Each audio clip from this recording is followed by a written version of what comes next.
Kakati akatambi k'entansi nako ke k'omwana mulenzi omuyimbi Pallaso. Jjukira nti nabagambye omuyimbi Pallaso akyali wali mu America nga ali mu kulya obulamu ne famire ye wali wonna, era nga wolabaawo babadde nga bafunamuko wali ka lunch muganda wange wali mu nsi America, naye nga jjukira nti nno omuyimbi Pallaso apostinze nnyo obuvidiyo ate muganda wange wali obutinse ennyo naddala nga ku TikTok, Facebook kosaati n'emikutu emirala. Muganda wange gwe alaba Jaminat Yugi, jjukira nti nno famire ye ali nayo wali mu nfo, mwana ali mu kulya obulamu ne famire ye wali wonna muganda wange. So bibyo ebitambula ku side eyo, omuyimbi Pallaso akyali mu nsi wali America, ng'ate akatambi k'enkutte ate akokubiri muganda wange gwe alaba Jaminat Yugi nga omuyimbi Kinsa nga bwe yabadde agenda okukwatibwa.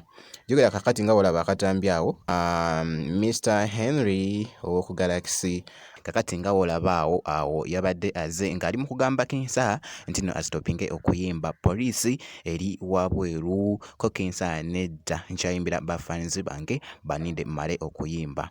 Kakati n'ateekayo wali post ye ku mukutu gwe ogwa Facebook n'agamba nti no talina buzibu, ali waka muganda wange, naye n'abako byayogera ku Uganda Police, era post nga woogiraba muganda wange bwe kityo. So bwe kityo bwe kyatambudde esayidi awo, naye nga kansimbiyo kano akatambi naawe weerabireko ku mbeera nga bwe yabadde.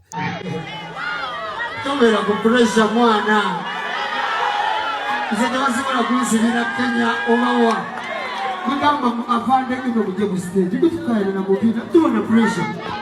Nze ndi muna Uganda aina lo mutofaayo kakana kutande ku pressure kugeti mugambe olumala bwati mukwatireho tutuba ku pressure era bajja kuntwala wali era bajja kunta tukaire na muntu yenna nze nina lozange Kimala. Kasi nyumba mateeka ntege.